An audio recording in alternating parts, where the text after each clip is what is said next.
put a comment forward. If you are a good businessman, or if you are a quote unquote potentially a threat to the admin team who have set up this group with 20,000 people that they're fishing from, then they won't let you post it.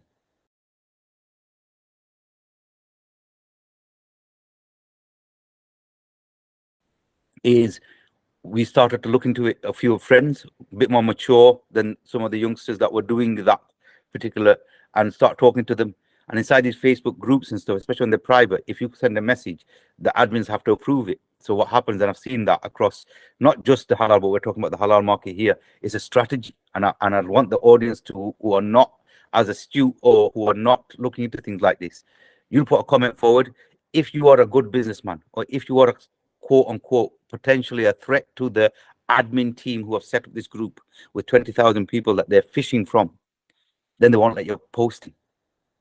So you'll post something you think that's completely wrong, and you try to comment against it, they'll delete your comment, or they'll start cutting you out of the group. So those people that are inside that group, they have no clue that there are people inside that group that are trying to warn them. It's like you're trying to be loud, but your voice cannot be heard. So you're inside the group. The only thing you can do is either stay in the group and tolerate, or you just leave the group. So those are the things those are the kind of strategies that unfortunately a lot of the youngsters that come into these groups that are not in business, or not even, it's not even youngsters, people who are not experienced, fall prey to that. I've just come back after all these years in Facebook.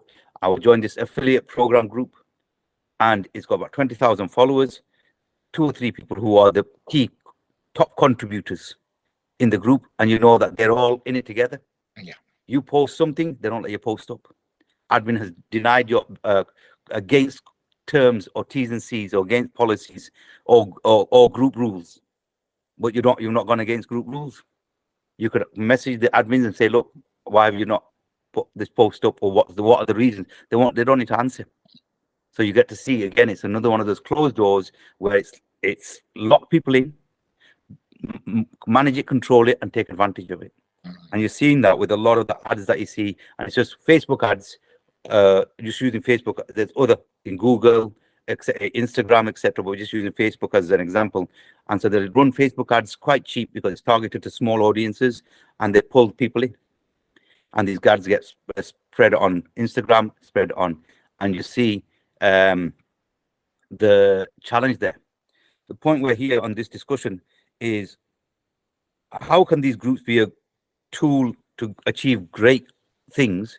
Because you've got a cohort of 20,000 Muslims, or 10,000 Muslims, or 2,000 Muslims who are all got good intentions.